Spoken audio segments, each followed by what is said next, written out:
नमस्कार, मैं Acharya Sanjay, test astrotherapy channel YouTube channel से। आज का विषय है प्रेत बाधा, प्रेत विमुक्ति, प्रेत निवारण। ये कार्य यद्यपि आप सुनते ही बोलेंगे अवैज्ञानिक है, अंधविश्वास है, बेकार बात है, और जो इसके भुक्तभोगी हैं वे बड़े ध्यान देकर सुनेंगे, समझने का कोशिश भी करेंगे। जिसका अनुभव जिस क्षेत्र पे है वो उसी स्तर पे इन बातों को समझेगा, स्वाभाविक है। सोचिए, ज्योतिषी शास्त्र कहीं भी काल सर्प दोष के बारे में क्लासिकल टेक्स्ट में नहीं लिखा गया। सही बात है नहीं, ये अति प्राकृतिक विषय है कि सारे ग्रह राहु केतु के अंदर समय के कुछ कालखंड तक रहते हैं, फिर निकल जाते हैं। इसमें कोई बड़ा बात नहीं।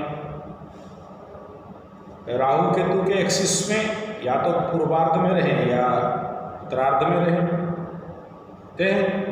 और आज नहीं, आवाहमान समय से हो रहा है। लेकिन काल सर्प दोष अभी लोगों का निवारण और काल सर्प दोष में पीड़ित व्यक्ति विशेष, तो जो क्लासिकल टेक्स्ट को विश्वास करने वाले ज्योतिषी हैं वो बोलेंगे बेकार है। वो जब तक कोई काल सर्प दोष में पीड़ित होकर उस प्रकार के कष्ट पीड़ा नहीं पाया वो बोलेगा बेकार है, स्वाभाविक।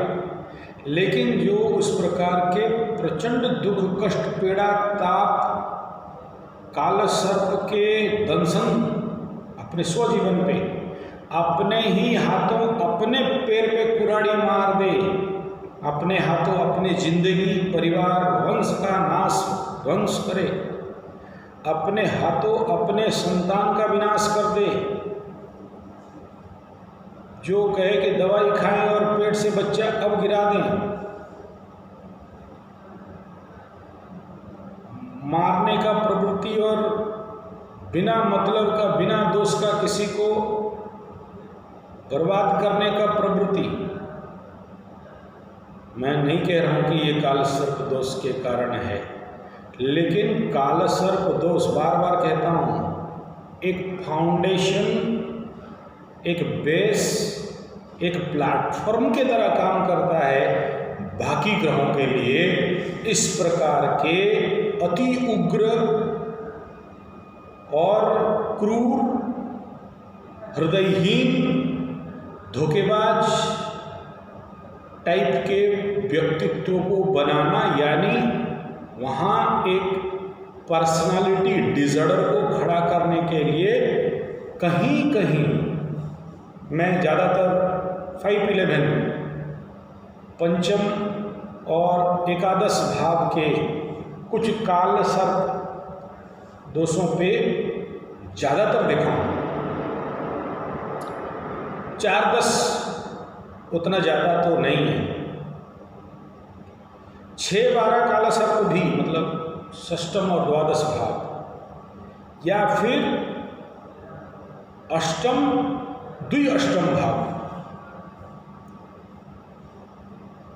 तो इतना पीड़ा को देख के हम लोग उसका, उस विधान से समाधान, निदान या प्रशमन, जो भी बोले, क्योंकि कुंडली पे ऐसा दोष है तो जीवन भर रहेगा, लेकिन उसका जो उग्रता है उसका निवारण किया जा सकता है। यहाँ ये कह रहा हूं कि निवारण करने वाला कौन है? क्या कुछ पोंगा पंडित निवारण कर दे तो हो जाएगा? मैं इस वीडियो बनाने का प्रेरणा पाया कहाँ से? स्वाभाविक बात है, जब कोई शरीर छोड़ दे या मर जाए तो उनके जीवन पे जिस दिन से मरा उस दिन से 12 दिन तक भिन्न भिन्न प्रकार के श्मशान के बाद से लेके पिंडदान तक दशा और में नदी का स्नान करना और उस दिन आके जो भी अपने कार्य करना, फिर एकादश, फिर द्वादश और फिर 13वां दिन सब कुछ शांतिकरण हो जाता है। ऐसे बहुत लोगों के इस प्रकार के मृताह कर्म के 1 से लेके 13 दिन तक का कर्मकांडों को देखता हूं। कुछ ज्यादा अति बुद्धिमान व्यक्ति भी हैं, बहुत धन धान्य ज्ञान होने के कारण वो अपने बूढ़े माता पिता के अस्थि इत्यादि लेके सीधा चले जाते हैं गंगा जी में, गया जी में, त्रिवेणी जी में प्रवाह करके वहीं करके यहाँ पर आके गंगभोज दे देते हैं और वो 13 दिन तक का कोई कार्यक्रम करते नहीं हैं या मान लेते हैं बस 13 दिन 10 दिन हम सोच हैं 10 दिन स्नान कर लिए, जनेऊ परिवर्तन कर लिए, वस्त्र वगैरह धो लिए, नहा लिए और काम फतेह सिंह यादव, बढ़िया, में कोई बात नहीं है। हाँ, लेकिन उसका दुष्प्रभाव भोगने के लिए भी वो परिवार को और वो वंश को तैयार रहना चाहिए। होगा नहीं कह रहा हूं, लेकिन देखा हूं होते हुए इस प्रकार के जो शॉर्टकट, इस प्रकार के जो आलसपूर्ण कार्य जो नहीं करते, जो नहीं मानते, चलो हिंदू ब्राह्मण छोड़ के दूसरे धर्म वाले नहीं करते, कुछ हो जाता है क्या? नहीं होता। लेकिन जो मानसिक वंश लेवल से एक पीढ़ी से दूसरा पीढ़ी से तीसरा पीढ़ी, चौथा पीढ़ी, इस प्रकार के जो कॉन्शियसनेस आपको प्राप्त हुआ था यूनिवर्स से या ईश्वर प्रदत्त या आपके पितृपिताओं के कारण, उनके साधना तपस्या के कारण जो आपके बेटा बेटी या आपको वह जो तत्व प्राप्त हुआ, ज्ञान प्राप्त हुआ, धन प्राप्त हुआ, जो वंश परंपरा मर्यादा इत्यादि प्राप्त हुए, मान सम्मान प्राप्त हुए, यानी जो कुंडली के 12 एस्पेक्ट हैं, तन भाव, धन भाव, पराक्रम, माता भाव, भूमि भवन वाहन, ज्ञान और रोग रिपु ऋण, ऐसा करके 12 भाव को गिन के आप आइए।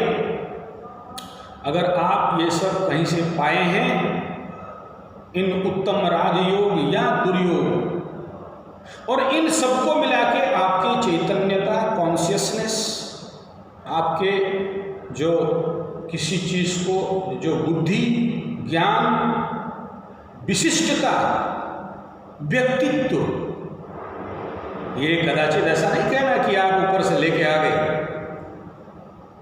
कहीं ना कहीं अगर बड़ी ध्यानपूर्वक निरीक्षण करेंगे, ज्ञानपूर्वक निरीक्षण करेंगे तो ये आपके पूर्व पुरुषों का साधना, तपस्या, त्याग, धर्म का कमाई का आउटपुट आप हो या फिर पाप का कमाई का आउटपुट आपको प्राप्त हुआ है। अगर जेनेटिक डिजीज अगर आपके परिवार में किसी का, सोचिए डायबिटीज है, तो अगला पीढ़ी तक पहुंच जाता है। मैं तो एक त्रिपाठी परिवार है हमारे गांव के आसपास, और वहाँ देखा हूँ कि शादी कर लिए 10, 20, 15 साल, 25 साल के बाद मर जाते हैं उनके पुरुष। सबसे ज़्यादा विधवा वंश है वहाँ, ज़्यादा विधवा वहाँ है। या उनसे कोई लड़की ला के कोई शादी करा ले तो हो गया कमाल। मधुमेह किसी श्राप के कारण मिला हो और आप इसे अगर नहीं विश्वास करते हो तो कोई जेनेटिक दुर्बलता के कारण हो। आप देखना किसी वंश में बड़ा मजबूत, स्ट्रांग, सबल, पूर्ण शुक्र के साथ जन्म होता है, और किसी वंश में जो जन्म होते हैं, मैं कोशिश कर रहा हूं आने वाला समय में इस विषय के ऊपर एक टेलीफिल्म बनाने के लिए, कि उस माता पिता से, उस वंश से जो आगे पीढ़ी चल रहे हैं, दुर्बल, महामूर्ख, मूर्खाधिराज, कुरूप, शरीर निर्बल, और उनके अंदर जो ओज, तेज, प्रकाशपुंज होना चाहिए, नहीं है। हमेशा नित्य कलहरत, झगड़ा करने वाले, ये जो ग्राहिक ऊर्जा है, क्या उसी परिवार और वंश के ऊपर अभिशाप देती है? क्या उन्हीं के परिवार में उस समय ही वो बच्चा जन्म होते हैं जब उनका कहीं ग्रह अस्त है, कहीं शुक्र अस्त है, कहीं शुक्र डाउन पे है, कहीं सड़बल पे शुक्र का दम नहीं है, कहीं बृहस्पति नीच अवस्था में है, ज्ञान शून्य है।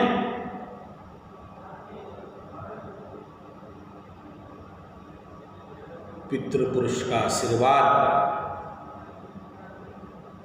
ये मैं भी अब तक जो बोला ये प्लेटफॉर्म था, अब जो बोलने वाला हूं वो मुख्य विषय है। जिन जिन लोगों के घर गया हूं इन दशा कर्म में, उन दशा कर्म में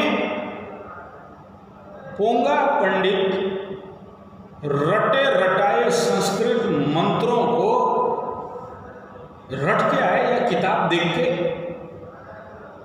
पिंडदान और वसुदेव इत्यादि, नांदी मुख्य श्राद्ध, गोपुच्छतक तर्पणम और ये सारे कार्य एज ए पोंगा पंडित रटे रटाए मंत्र, रटे हुए टेप रिकॉर्ड या सीडी प्लेयर या मोबाइल चिप्स में भरे हैं कुछ मंत्र और चला दिए, और उससे वो कर्ता जो अपने बूढ़ा माता पिता का या किसी और का पितृ शांति के लिए दशाह, एकादश, द्वादश इत्यादि पिंडदान कर रहा है, उससे लगा तो हम काम कर दें।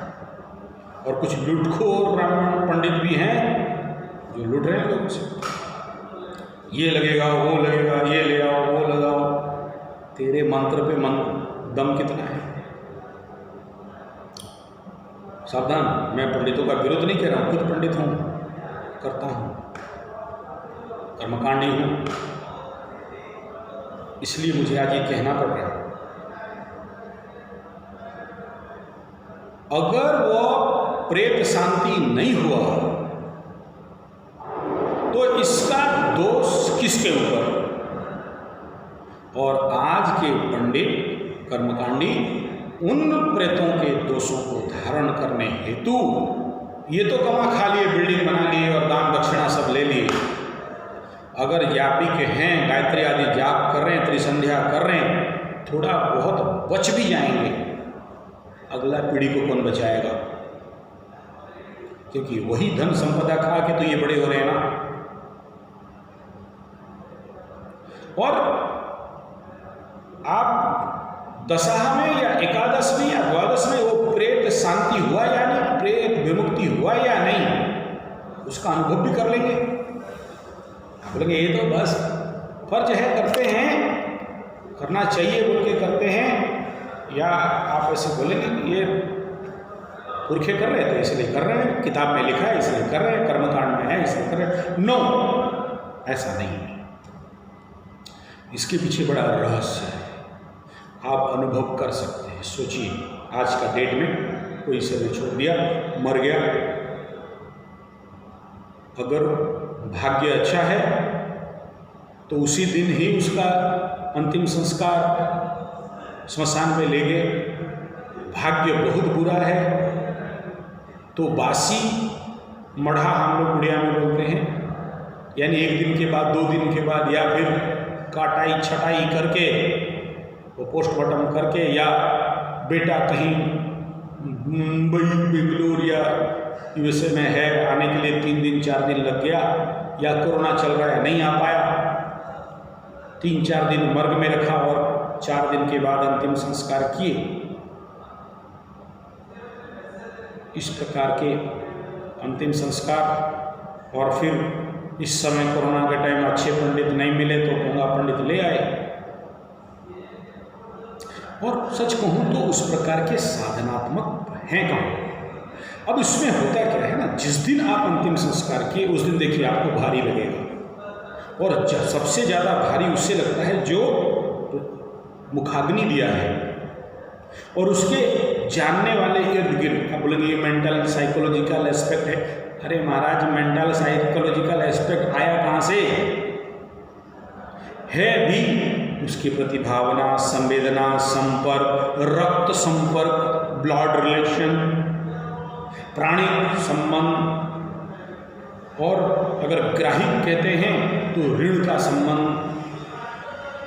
कोई माता पिता का संबंध हो, कोई बेटा बेटी, चाचा चाची, ताता ताती, ताया तायू, दादा दादी, नाना नाना भतीजो, चाचा भतीजा, कुछ भी तो जो मुंह बोले संपर्क भी है, उन सब के ऊपर हालांकि मुंह और चेहरा में कोई दुख का एक्सप्रेशन, इम्प्रेशन, मानसिक कष्ट नहीं भी हो, लेकिन सबकॉन्शियस लेवल पे एक इम्पैक्ट, एक इफेक्ट जो अप टू 10 डेज उसको भारी लगेगा। आपके संपर्क में कुछ भी नहीं लगे, आप पड़ोसी का भी अंतिम संस्कार हेतु स्मशान जाते हैं, आप अगर ध्यानी हैं, योगी हैं, कॉन्शियसनेस को ड्राइव करने के लिए जानते हैं, अंतर ध्यानी हैं, तो देखना आपको कुछ भारी लग रहा है, आपको कुछ डाउन लग रहा है, ड्राउज लग रहा है, सबकॉन्शियस फीलिंग्स कुछ अलग हो रहा है, आपको कहीं उजाला सा नहीं लग रहा है। और 10 दिन के बाद जब आप नदी में नहा लेते हो, स्नान कर लेते हो, वस्त्र परिवर्तन करते हो, मूछ दाढ़ी केस अगर बना लेते हो, नाखून काट लेते हो, जनेऊ परिवर्तन हो जाता है, और शांतिदक जल आप वो 11वें डे में चारों तरफ सिंचन किया जाता है, और शरीर काया शुद्धि कर लेते हो, वो उस प्रकार के हम लोग उड़िया में डंडिया जल बोलते हैं, या पंचगव्य जल, या शुद्धोदक जल, या उसमें बहुत सारे मिला के बनाए जाते हैं। वो जहाँ पीते हो तो आपके अंदर का केमिकल चेंजेस आने लगता है, हल्का लगता है। यही काम जिस घर में वो व्यक्ति मरा है, या जिस घर पे वो दशा कर्म चल रहा है, वो घर का एनर्जी जहाँ आप गेट से बाहर इन करते हो, तो देखना कि एक ऑब्स्टेकल सा, एक तनाव सा, एक कुछ अलग सा माहौल, एक अलग प्रेशर उस घर के अंदर है। और दशा, एकादश, द्वादश पिंड समापन होने के बाद विसर्जन जो होता है, रात को 12 बजे उसको लेके विसर्जन दिया के साथ उसका लेके उल्टा मटका फोड़ के, जो हम लोग उड़ीसा में ब्रह्मपुर साइड में हांडी पोक्का बामण, हांडी पोट्टा बामण, यानी जो वही मृतः कर्म केवल करते हैं, एक्सपर्ट हैं। और उस दिन रात को 11-12 बजे निषिद्ध रात्रि पे जब वो पंडित बोलता है, उसका एक स्पेशल मंत्र है, वो अपसभ्य होके वो कराना पड़ता है। मैं वो मंत्र को उच्चारण यहाँ नहीं करना चाहता हूँ। उस मंत्र का अर्थ यही है कि हे प्रेत, जो तुम यहाँ इसमें विराजित थे, तुम्हारा इतना दिन कर्मकांड किया जा रहा था, तुम यहाँ से निकलो और तुम तीर्थास्थन पे जाओ, गंगा में जाओ, गया में जाओ, मतलब गंगा जी में जाओ, गया जी में जाओ, नहीं जाते हो तो शिव पार्वती, ऐसा ऐसा वगैरह वगैरह। ये एक मंत्र है, और एक मंत्र का उच्चारण से वो प्रेत उस घर को छोड़ के उस दिया और वो जो उसके लिए जो व्यवस्था है उसमें बैठ के उसके साथ चल पड़ता है। आप बोलेंगे इसका क्या अनुभव है?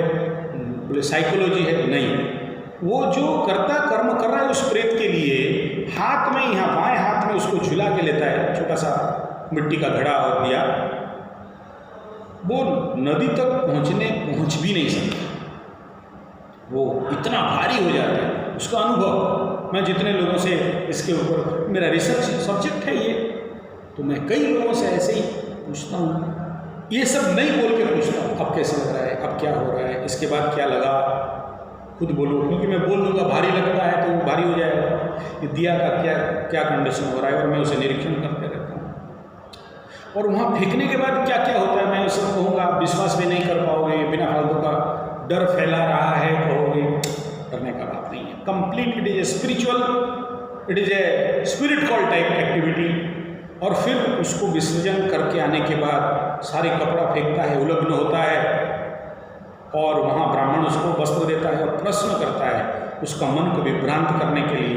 और फिर वापस घर पे आते हैं, घर अंधेरा रहता है, और फिर वहाँ भी कुछ प्रश्न उत्तरी होता है, अब वो मेरा विषय नहीं है। और वहाँ जब जाके देखते हैं जो आटे के ऊपर कौन सा स्पॉट गिरा है, बहुत लोग बोलते हैं पंडितों का ये चाल है, नहीं, मैं खुद उस सिस्टम को ड्राइव करता हूँ, देखा हूँ कि वो एक टाइप ऑफ स्पिरिट कॉल, जहाँ पता चलता है कि वो जो प्रेत गया कि नहीं गया, तो किस रूप, किस माध्यम, किस वाहन, किस तरीके पे गया, किस जोनी पे गया, या इस प्रकार के जो समझें आप। मैं एग्जैक्ट बात नहीं समझा सकता, मेरा दम नहीं है, उतना बड़ा व्याख्याकार मैं नहीं समझता हूँ, शास्त्राकार नहीं समझता हूँ, आपको मैं एक साइंटिफिक पार्ट रख रहा हूँ।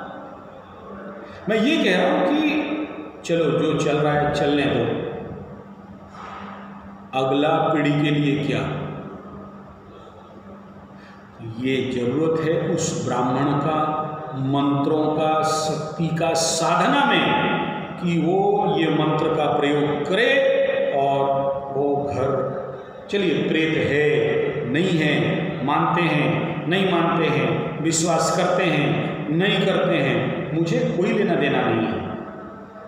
चलो प्रेत नहीं है, बट मरने के बाद जो सुपर साइकोलॉजिकल इम्पैक्ट इफेक्ट पड़ता है, उसके लिए जो वो सप्त मंत्र का वाइब्रेशन, मंत्र भी नहीं मानते, नास्तिक है, बहुत बढ़िया, लेकिन वो जो वाइब्रेशन ऑफ दैट पर्सन, आप ब्राह्मण माने, पंडित माने या नहीं माने, एक व्यक्ति मिस्टर एक्स आके ये कार्य जानता है, वो कर रहा है, वो घर हल्का होता है, रिलैक्स होता है, प्रेत बाधा से विमुक्त होता है, प्रेत के एनर्जी से विमुक्त होता है, नेगेटिव एनर्जी से।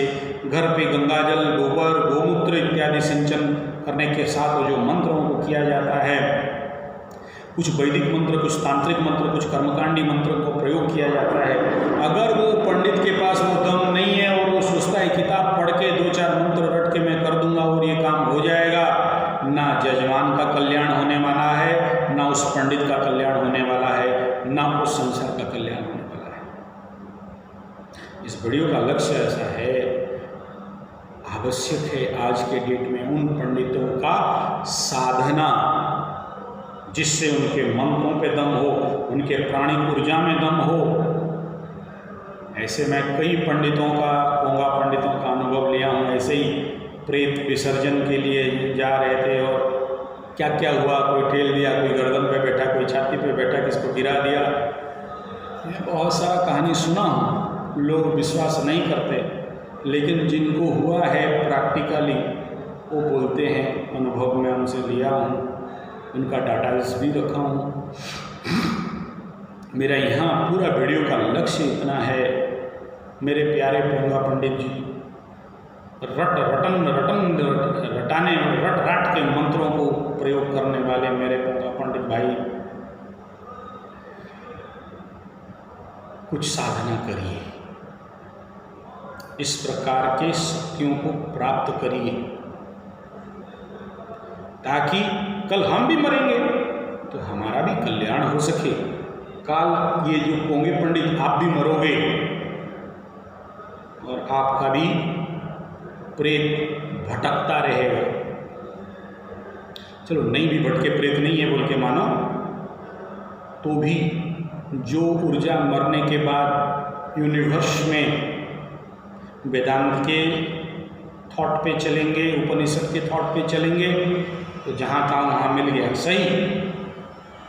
लेकिन अगर प्रेत विमुक्ति, प्रेत शांति, उत्तम गति के लिए जो कर्मकांड का विधान संस्कृति, साहित्य और हमारे क्लासिकल टेक्स्ट कर्मकांड और वेद में बताया गया, उसको अगर नहीं किया जाता है तो फिर तो जीवन का आप घर घर में, वंश वंश में जाके देख लीजिए, इन अतृप्त प्रेतों के लिए, आत्माओं के लिए पूरे वंश को उसका दंड भुगतना पड़ रहा है। और अभी पितृपक्ष के समय में ऐसे पितृ अतृप्त प्रेत इस प्रकार के शाप, अभिशाप या दुराशा, निराशा से पीड़ित, ग्रसित, इस समय पितृपक्ष पे घर घर पे आप उस प्रकार की ऊर्जाओं को आप अनुभव कर सकते हो। और अभी तो ऐसा मिशन भी आ चुका है, जिन मिशन से, वो नाम याद नहीं है, उन मिशन से पितृपक्ष में उन घरों पे वो जो कहा जाता है, पितृलोक से आके द्वार पे इंतजार करके रखते हैं कि मेरा वंश के अमुक दान करेगा, दक्षिणा करेगा, पिंड देगा, भोजन कराएगा, खाना खिलाएगा, ब्राह्मणों को दे के मेरा मुक्ति और मेरा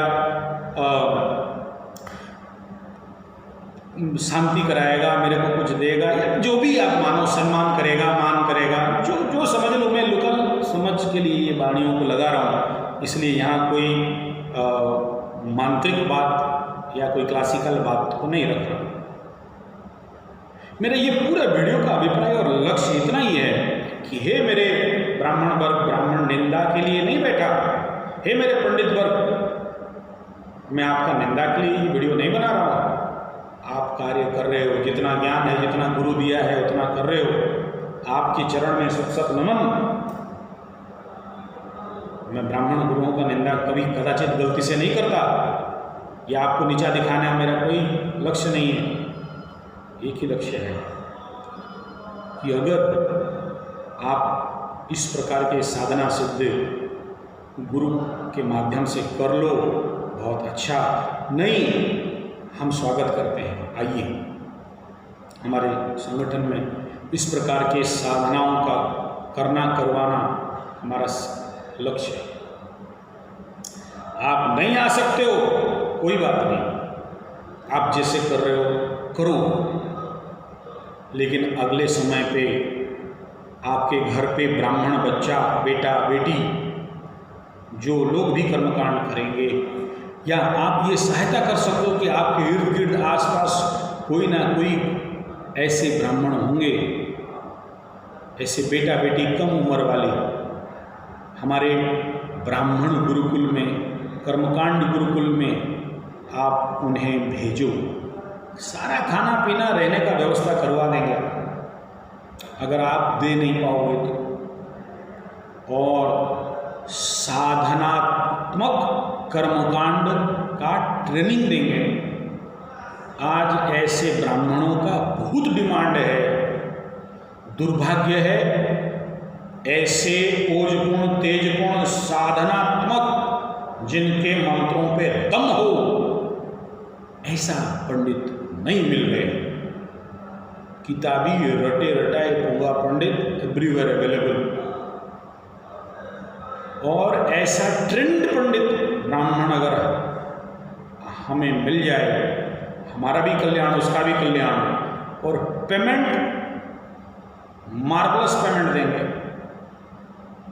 विदेशों में भी हमारे पास बहुत डिमांड है, इंटरनेशनल लेवल पे हमें ऑर्डर्स है ऐसे अच्छे पंडित, उनके मंदिरों के लिए, उनके कम्युनिटी पे कर्मकांड करने के लिए, विवाह, व्रतोपनयन, जातकर्म, अंतिम संस्कार के हेतु इस प्रकार के पिंडदान, और भी ज्योतिषी से लेके बड़े बड़े मंदिर हैं, और वहाँ सही पंडित नहीं मिलते।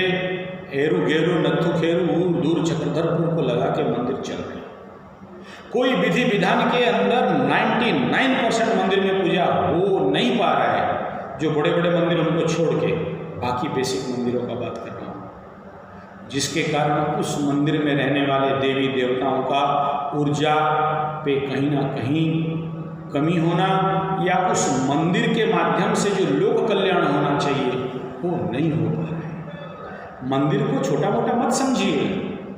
इस देश पे आप सोचिए, 400 साल पुराना, 500 साल पुराना, 1000 साल पुराना कोई हॉस्पिटल हमारे राजीव भाई बोलने के हिसाब में आपको नहीं मिलेगा, लेकिन 400, 500, 1000, 1500, 2000 साल पुराना मंदिर, देवस्थली, तीर्थस्थली मिल जाएंगे।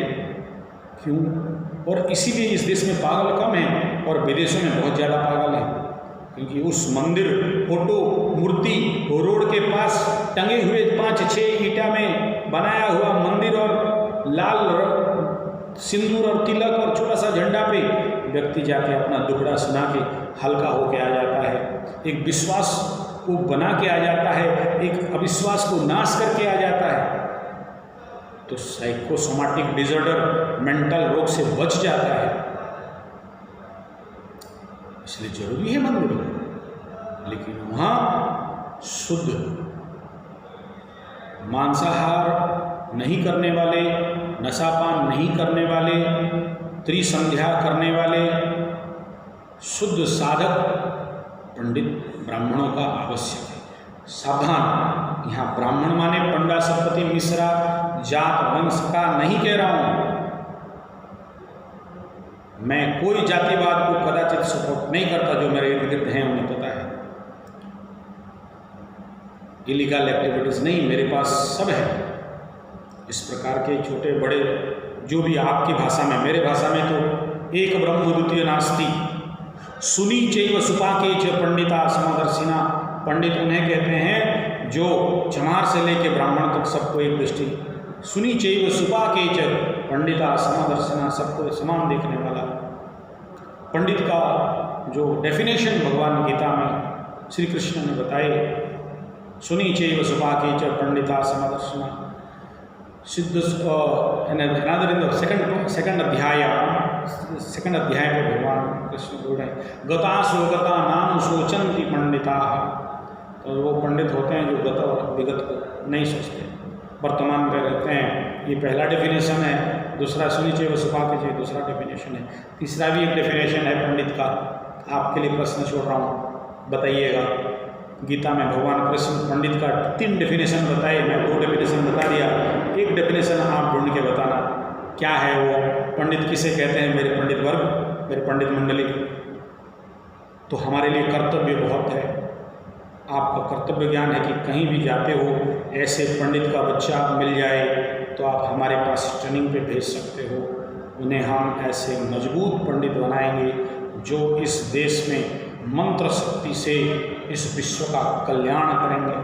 आप सबको पता हो, पेन से भी पावरफुल, बंदूक की गोली और गोला और आटम बम से भी ज़्यादा पावरफुल इस सोने का चिड़िया, सोने का सिंह भारत के पंडितों का मंत्र पिता, जिस पे चाइना का एक बहुत बड़ा दार्शनिक लिख के गए, चाइना को बता के गए भारत से हमेशा डरना, क्योंकि इनका तांत्रिक, मांत्रिक, यांत्रिक शक्ति प्रचंड है। और इसका प्रमाण 60-70 दशक में ये भारत में दतियापीठ से कर दिया जा चुका है।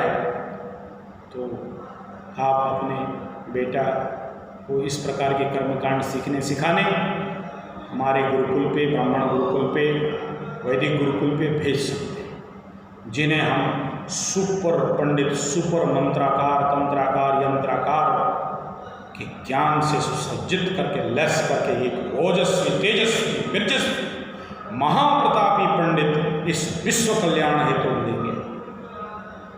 वीडियो अच्छा लगे तो लाइक, शेयर, कमेंट जरूर करिए और हमारे चैनल को सब्सक्राइब करिए। कुंडली विश्लेषण करवाना चाहते हैं, हमें संपर्क करिए। किसी प्रकार के ग्रह शांति यज्ञ, चंडी यज्ञ, चंडी पाठ, रुद्राभिषेक, रुद्र यज्ञ इत्यादि इत्यादि कर्मकांड करवाना चाहते हैं, किसी स्थान पे पंडित का अभाव है, आप हमें संपर्क कर सकते हैं। संपर्क नंबर 9437580589 या फिर 9938727418। एक विशेष सूचना, अगर कोई भी व्यक्ति आपके इर्द गिर्द आसपास केम द्रुम या दरिद्र दोष से पीड़ित है, मेहनत बहुत करता है, रोजगार कर नहीं पाता, हमें संपर्क करिए। स्वावलंबन स्वरोजगार के कार्य करते हैं, साथ में कुंडली विश्लेषण करके माता भुवनेश्वरी महालक्ष्मी साधना करा के उनका इस प्रकार के दोष का निवारण करने के साथ स्वदेशी प्राकृतिक ऑर्गेनिक कृषि, स्वदेशी गौ और भारतीय स्वदेशी व्यवसाय स्मॉल स्केल इंडस्ट्री, जिससे भारत को चीन के ऊपर डिपेंड होना नहीं पड़े, इस प्रकार के कार्यक्रम का ट्रेनिंग देते हैं। ट्रेनिंग के दौरान लर्न एंड अर्न के माध्यम से आप रोजगार करेंगे। ट्रेनिंग दे के सर्टिफिकेट दे के छोड़ नहीं देते, ट्रेनिंग दे के जब तक आप मजबूती से करोड़पति नहीं बन जाते हो, लाखपति नहीं बन जाते हो, आपका पूर्ण आप जब तक अनुभव नहीं करते कि हाँ मैं स्वावलंबी हो गया, अब एक नौकरी दे दे बाबा, नहीं करोगे, शिक्षा पाके भिक्षा मांगे नहीं करोगे, तब तक हमारा ट्रेनिंग चलता है, सर्टिफिकेट के लिए नहीं। आप हमें संपर्क कर सकते हैं। तीसरा सूचना यह है कि पूरे विश्व को जंगल बनाना है, पेड़ लगा रहे हैं, आप सहायता कर सकते हो, साथ दे सकते हो। चौथा सूचना यह है गांव-गांव पे गुरुकुल खोलना, ताकि पूर्ण गोरक्षा, भूरक्षा, जंगल रक्षा, शिक्षा, संस्कृति, धर्म का रक्षा, बच्चों को बचपन से वेद, वेदांत, गीता, रामायण, भागवत इत्यादि का सब संस्कार, ताकि बड़े होकर इस विश्व का कल्याण करें, माता पिता को सम्मान करें, माता पिता को ओल्ड एज होम नहीं भेजें, और उन बच्चों के माध्यम से गांव में ग्राम्य गुरुकुल, ग्राम्य स्वावलंबन गुरुकुल, ताकि गांव पे बेकार बेरोजगार नहीं बने और गिद्दड़ का मौत आए तो शहर की तरफ नौकरी के लिए चंद रुपया के लिए नहीं भागे और कोरोना हो तो वापस चलते चलते नहीं आए। इसलिए गांव पे स्वावलंबन गुरुकुल, ग्राम्य पे शिक्षा संस्कार गुरुकुल, गांव पे स्वास्थ्य गुरुकुल, ताकि गांव पे योग, नेचुरोपैथी, पंचगव्य, एक्यूप्रेशर, सिद्ध विज्ञान, जड़ी बूटी, औषधि, आयुर्वेद के माध्यम से 100 से 70 बीमारी 100% ठीक कर दें गांव पे ही, ताकि कोरोना काल पे आप डॉक्टर के पास जाओ, नर्सिंग होम वाले नर्सिंग होम वाले आपको भगा दें, डॉक्टर के पास जाओ डाकू भगा दे, डायन के पास जाओ खून चुसवा लो और पैसा सब वहाँ खर्चा करवा लो। इससे अच्छा जगो और अपने गांव पे स्वास्थ्य गुरुकुल, ग्राम्य गुरुकुल, बाल संस्कार गुरुकुल निर्माण करो और गांव पे ही आप बिना पैसा का स्वास्थ्य प्राप्त करो। और गांव पे ग्राम्य फल वाटिका, पुष्प वाटिका, औषधि वाटिका, कम से कम बहु उपयोगी 500 प्रकार के औषधि हम लोग आपके ग्राम्य गुरुकुल खोलने से, प्रशिक्षण लेने से हम लोग आपको देंगे और आप औषध वाटिका और ग्राम्य जंगल निर्माण करेंगे। हमारा संपर्क नंबर 9437580589 या फिर 9938727418 पे संपर्क कर सकते हैं, या इन दोनों नंबर को YouTube में टाइप करेंगे तो YouTube में हमारे सारे चैनल बाहर आ जाएंगे, आप हमारे बारे में और विस्तार से जान सकते हैं। कोई गलती बोल दिया हूँ, माफ़ी चाहूँगा। मेरे शब्द कहीं गलती से किसी ब्राह्मण देवता को गलत लगे, मैं नतमस्तक होकर क्षमा प्रार्थना करता हूँ, कृपया माफ़ करें। मेरा अभिप्राय ना ही ब्राह्मण निंदा है, ना ही पंडित निंदा है, दिखा, दर्द लगा, आपके समक्ष कह रहा हूँ। नमस्कार।